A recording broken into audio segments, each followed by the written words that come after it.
Sentinels of Freedom Foundation. It is based in San Ramon and is dedicated to helping injured veterans transition back into civilian life. H.T. Tran will tell you that from a very young age, he knew he wanted to serve. Originally, my family are Vietnamese immigrants. My brother and I and a few of our cousins were first-generation American, and that's how the way we identify with ourselves. I was taught growing up that being an American is a privilege, not a right. He grew up in the Bay Area, graduated from college, and thought he'd become a police officer. But hiring freezes at local departments delayed those plans. At the age of 26, he walked into a recruiting office and joined the infantry. I knew once I enlisted that I was going to be a lifer. That was always the goal. I enlisted it in March of 2006, then I got medically retired in May of 2009, which is probably the worst day of my life. What happened? I was forced to leave the Army and to retire due to my injuries. But Mother's Day of 2008, I was hit with an IED with my captain. He lost his right leg, I lost my right eye, and was at Walter Reed for 15 months. Was never allowed to see the service that I wanted.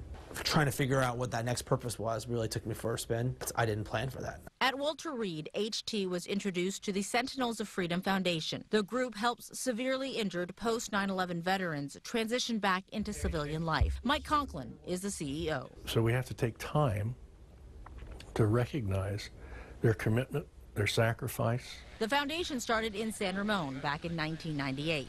At first, the mission was simply to honor high school graduates who choose to serve in the military. We continued to do that until 2001. That's when I realized that this was not going to be a short war. We would have casualties coming home to our communities, and that really no one had a plan.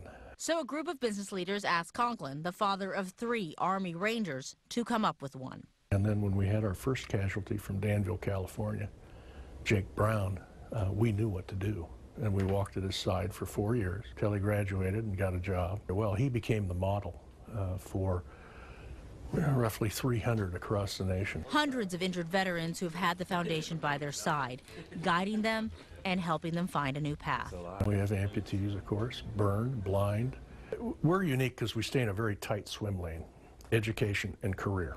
Conklin is not a veteran, but he says he is motivated by the memories of vets who needed help but never got it, and by what happened in 2003, just hours after this sunset photo of his son was taken. You know, one of my sons was wounded outside of Tikrit, April 8th, 2003. That was an additional motivator for me personally. That's when it became very visceral for me. It turns out the Sentinels of Freedom Foundation was exactly what H.T. needed. It was probably one of the good choices I made after leaving the hospital. When he came home to the Bay Area in 2009, the help was there. I came back, they took care of my apartment, they got me a vehicle so I can go to work. They paid for all the furnishings inside. They helped him get a job. 8 years later, H.T. is married with 2 kids, and he owns his own company. Part of our mission is to help out veterans. So I hire veterans, and I think the veteran community still needs some support, some help. And it's not just about giving, right? It's about guiding and, walking it together so that they don't feel like we're alone in this journey together. The Sentinels of Freedom Foundation works with veterans and employers across the country. They are always looking for help from people willing to be ambassadors, mentors, and people who want to help raise awareness in their own communities.